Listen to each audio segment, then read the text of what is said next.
Dans une vidéo précédente, on a parlé de l'algorithme d'échelonnement vertical avec mémorisation.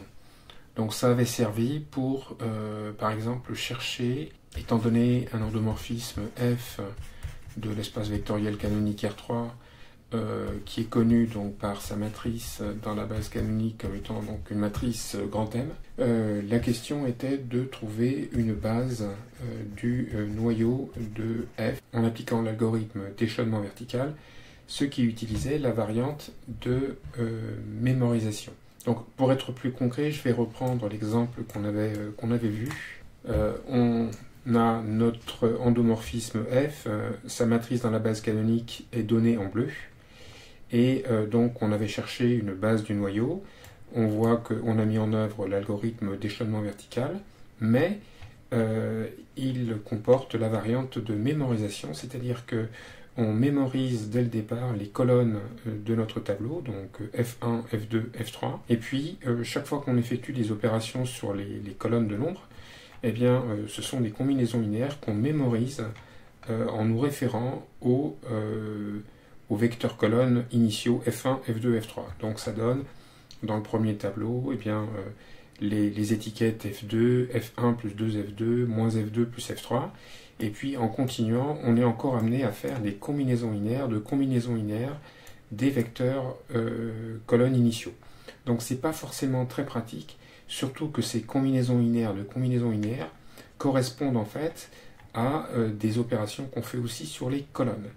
Donc il y a une variante de présentation qui est peut-être un petit peu plus simple, qui est moins sujette à l'erreur. Donc je vais réécrire proprement la matrice de F et je vais montrer cette variante de présentation. Voilà, donc j'ai écrit la matrice avec ces trois colonnes, et au lieu d'écrire F1, F2, F3, en fait je vais écrire autre chose. Je vais mémoriser F1, F2, F3 dans des colonnes à part. Donc ici il va y avoir la ligne où je mettrai F1, là la ligne où je mettrai F2, et là la ligne où je mettrai F3. Puis ça je vais l'effacer, qu'on y voit plus clair. Et donc dans la colonne qui correspond à F1, eh bien je vais dire qu'il y a une fois F1, puis aucune fois F2 et aucune fois F3. Et puis je vais faire pareil pour les autres colonnes. Ici j'ai F2, donc je le traduis en disant que ce n'est aucune fois F1, une fois F2, aucune fois F3. Puis je fais pareil pour la troisième colonne qui représente F3 en plaçant dans la colonne 0, 0, 1. Et l'intérêt de cette présentation, c'est que toutes les opérations que je vais faire sur le tableau du bas, donc l'échelonnement vertical en fait, ces opérations de combinaison linéaire sur les colonnes, je vais les faire aussi sur les colonnes du haut, si bien que ça va automatiser la mémorisation. Comme dans la vidéo précédente, je ne vais pas conserver les colonnes qui ne changent pas, je ne vais écrire que les nouvelles colonnes. Donc je regarde la partie du bas, je cherche un pivot, donc je vais prendre le 1 qui est ici, et donc c'est dans cette colonne que se trouve le pivot. Je ne le réécris pas comme je viens de préciser, et je vais donc supprimer le coefficient qui est... Donc pour éliminer le coefficient moins 2 qui est ici, il suffit que je multiplie par 2 la colonne qui est ici, et que j'additionne là. Donc c'est ce que je vais faire. Il va apparaître donc le 0 que je cherchais. Ensuite, 2 fois 1 plus 8, ça va faire donc 10. Et puis 2 fois 3, 6 et 4, ça va faire 10 ici. Et pour la mémorisation, je fais exactement les mêmes opérations. Donc je fais 2 fois 0 plus 1, eh bien ça fait 1. Puis 2 fois 1 plus 0, ça fait 2. Et enfin, 2 fois 0 plus 0, ça fait 0. Et donc j'ai éliminé le coefficient qui est ici. Je vais faire pareil pour le coefficient qui est là. Il suffit que je multiplie par moins 1 la colonne où il y a le pivot et que j'additionne ici. Et donc je vais faire les mêmes opérations sur la totalité des colonnes.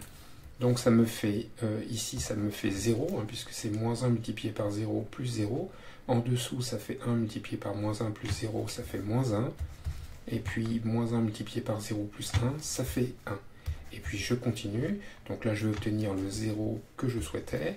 En dessous je vais avoir moins 1 multiplié par 1 plus moins 5, ça fait moins 6. Et puis ça me fait moins 1 multiplié par 3 plus moins 3, ça fait encore moins 6. Et puis je continue mon échelonnement.